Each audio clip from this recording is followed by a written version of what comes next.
Beliefs that stem from a cardboard sign. I believe in helping others, for it's the little things you do for others that count. Since I was a little kid, my eyes would drift to the median where a slouched, raggedy man or woman stood with a cardboard sign. My mind would wander about his or her story. Occasionally, my mom would scrounge to her bag to find a few dollars and hand it to the person in need. In my first week of high school, my biology teacher told us about an event that had happened a day earlier. She found herself staring at a man with a cardboard sign. She quickly turned her head and began to dig through her handbag to find a few dollars, when her husband said, "You know he's just going to use it on drugs and alcohol, right?" Her response struck a nerve in me. "If that's what he needs to make it through the night, that's fine by me," she said. She proceeded to round up a few dollars and hand it to the man.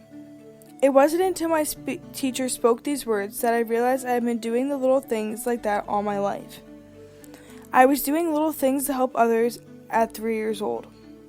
We shared only a few months together, both too young to understand our situation and both lacking the ability to verbally communicate. One more impaired than the other. We were only 3 years old, both newly enrolled in our county's Head Start program, and placed together in an inclusion pre-K-3 classroom in a local public Montessori school.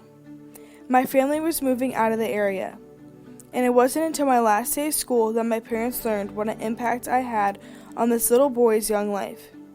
Because I spoke only a few words and he had none, our story was never verbally told until my last day of school when my mother came to pick me up and was greeted by his mother.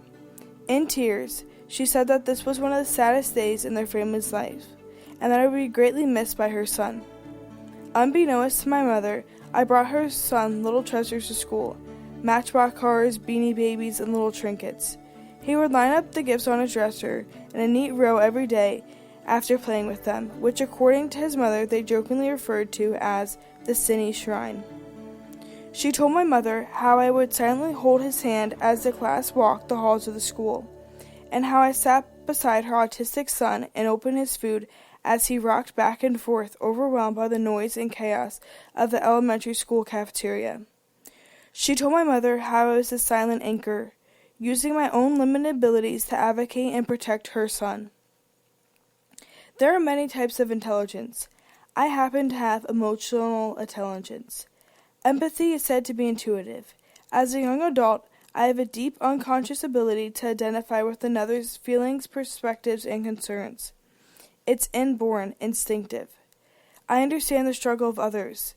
I was born with apraxia, a neurological disorder that impairs one's ability to speak. For most of my life, I felt as though I was carrying around a cardboard sign. I have faced many obstacles in my life primarily due to apraxia. However, I truly believe that it is through these challenges that I have learned humility and empathy.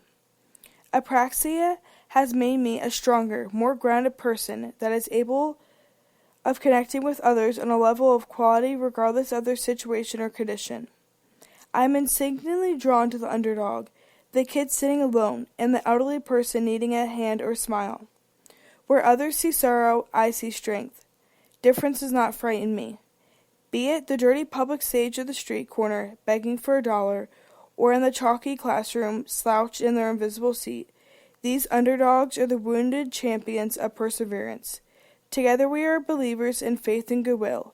Together we are survivors.